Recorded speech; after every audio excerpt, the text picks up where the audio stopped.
Lately, Coby White has been on a tear for the Chicago Bulls. So I'm here to let you know that Coby White should be inserted in the most improved player conversation. And then I got to talk about the Chicago Bulls wanting more win now players as they go ahead and look at the trade landscape for some of the players on the squad. You already know we're going to talk about it, but you got to hear the music first. Cognac, gang.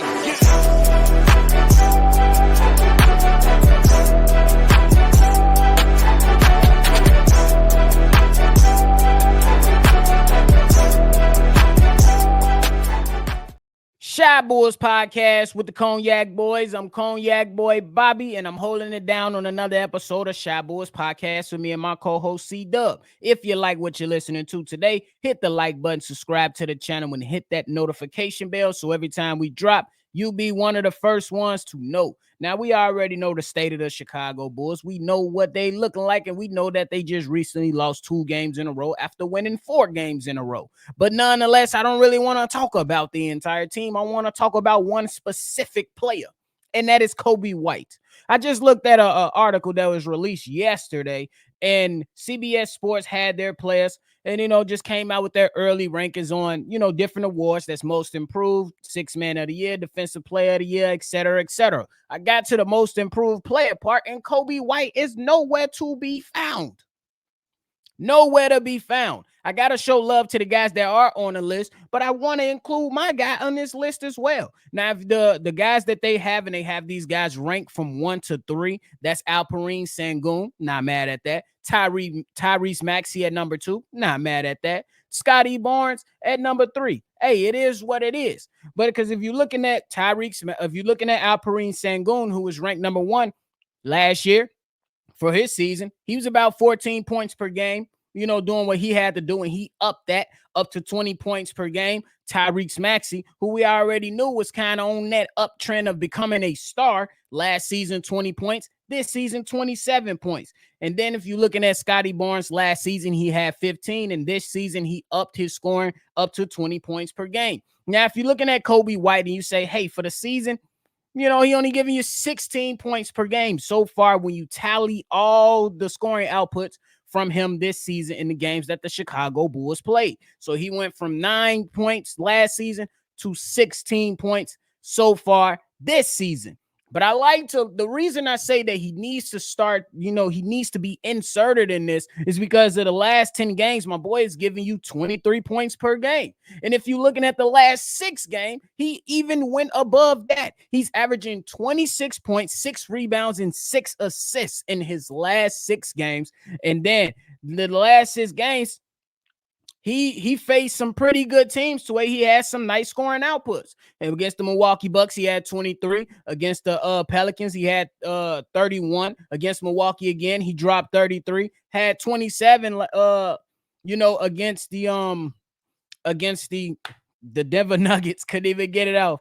The Denver Nuggets. But my man has been doing pretty damn well as of late. I'm not saying he should be in the running like the lead guy for it, but he needs to be more so in the conversation for it. This is a guy who was coming off the bench. He was inserted into the starting lineup, and he's been making a pretty strong case that he is that future piece, that player for the future for the Chicago Bulls. My man is able to do just about whatever he wants, literally.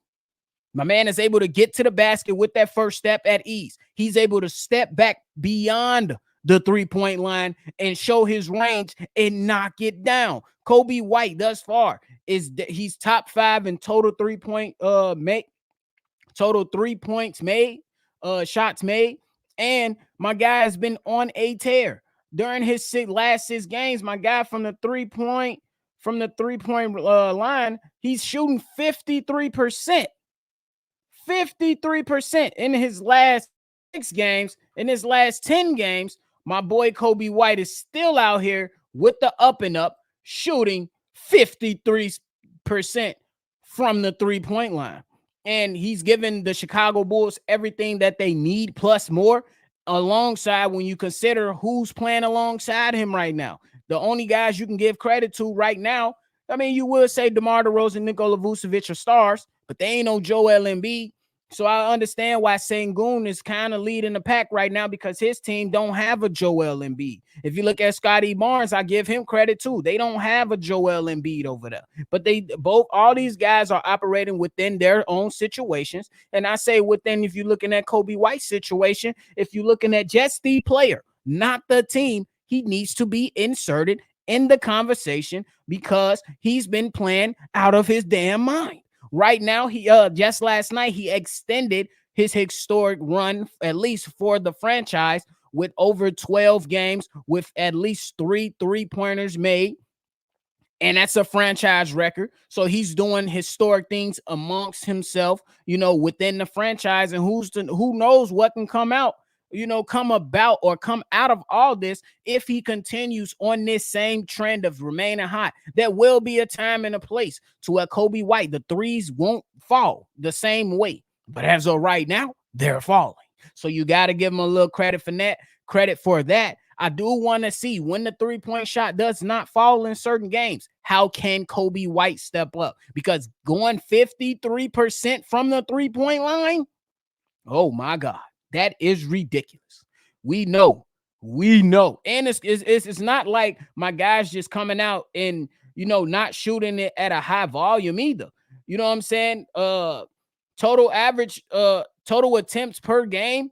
In his last 10 games, he's shooting 9 attempts and going 53% with those many attempts. It's crazy. Like, you see games to where against the Denver Nuggets where they played last year. Hey, he shot a high clip. He shot 10 threes. He shot 10 threes, but he made 5. So you got to show him some love in that regard. So I'm not saying that he's the lead guy right now. I believe he has much more work to do. But when you go out and list the top 5 for the most improved players, I got to throw my guy up in there, at least in that top 5. I'm still standing on the side. I don't know if he's going to win it, but I do believe he shall receive some votes. That's just how I'm looking at it. Let me know how you looking at it down below. And then the last topic for the day, man, we seen that the Chicago Bulls are really interested in win now players. Hey, that's kind of like on the verge of what we've been saying on Shy Boys podcast. We've been coming out. We don't know. We had that little fun moment where it's like, hey, we could trade Zach to here, and here. But that kind of, we tempered our expectations and got real with it. We said, don't expect a crazy trade to come from this. Don't expect a crazy trade to come from this, from Zach LaVine being available. I don't see it. You know what I'm saying? And I hope I'm wrong to where you'd be like, man, let's go. We need those players. But I think it's going to be, surrounded by a lot of young guys. There might be a few win now guys in there, but I'm not too confident in that. And I honestly want to know, what is the Bulls' criteria for win now players? Because I don't see the Chicago Bulls getting a return of an all-star back for Zach LaVine. Maybe I can be wrong. Somebody that wants to depart, from their respective team to move on, and then you can trade the two guys, and you can see. But I don't think an all-star caliber player is going to come about from a Zach LaVine trade.